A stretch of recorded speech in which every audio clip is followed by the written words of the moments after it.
Radhe Radhe everyone, আশা করি সকলেই খুব খুব ভালো আছেন এবং সুস্থ আছেন। এই দেখতে পাচ্ছেন দুপুরবেলায় রান্না খাওয়া করে রেস্ট নিয়ে এখন চলে আসলাম বিকালবেলায় এখানে ভিডিও করতে, শর্ট করতে। চলুন শর্ট করে নিয়ে আবারও আপনাদের সঙ্গে কথা বলছি। শর্ট করে ড্রেস চেঞ্জ করে চলে আসলাম ঘুরতে এসে ভাবছি না দিদির বাড়ি এদিকে কাছে হয়, দিদির বাড়ির দিকে ঢুকে এই যে দিদির এখানে ঢুকে ছোটো সোনা তো এত দুষ্টামি করতেছে। দিদি ছিল না, দিদি মনে হয় নিচের রুমে কোথাও ছিল। তাই এই যে দিদি এসেই আমাদেরকে চাউমিন খেতে দিল। ওই চাউমিনটা বাপরে বাপ দেওয়ার সাথে সাথে প্লেটটা নিয়ে দেখতে পাচ্ছেন তো ছোটো সোনার অবস্থা। চাউমিনটা খাবে, চাউমিনটা পড়ে যাবে বলে প্লেট থেকে ওইদিকে চলে গেছিলো, ওটা হাত দিয়ে সরাইলো। ওই যে কীভাবে চাউমিন খাচ্ছে, মানে আমি তো অবাক ওকে চাউমিন খাওয়া দেখে এইভাবে।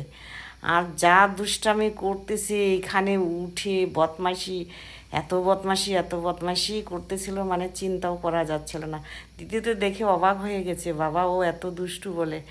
আর যে ফেরার সময় তিনজনে এই যে আমি আগে হাঁটতেছি ক্যামেরা বন্দি করে, এই যে ঘরে পৌঁছে গেলাম। ঘরে পৌঁছে এবার ঘেমে টেমে গেছি, এখন ভাবছি ড্রেস চেঞ্জ করে কিছু খাবার করি। ছেলেকে বললাম মাসির বাড়িতে চাউমিন খেয়ে আসছি। ছেলে এবার বলে কি মা আমিও তাহলে রাত্রে ভাত খাবো না, আমাকেও কিছু পাস্তা করে দাও। এই যে ওর জন্য পাস্তা করলাম, ড্রেস চেঞ্জ করে পাস্তা করে এখন ছেলেকে দিব। আর ছেলে মানে এরকম খাবার পেলে পরে ও খুশি, ওকে যতটা কম ভাত দেওয়া যায়। এই দেখতে পাচ্ছেন এই পাস্তাটা করলাম। এমনি তো ও ভাত বেশি খেতে চায় না, আর এইরকম রুটি, পরোটা, লুচি আর হচ্ছে এরকম খাবার করে দিলে ও খুশি। কোনো রকম ওকে এখনও আমি এভাবেই খাবার করে দিই। চলুন আপনারা ভালো থাকবেন, সুস্থ থাকবেন, বাই বাই।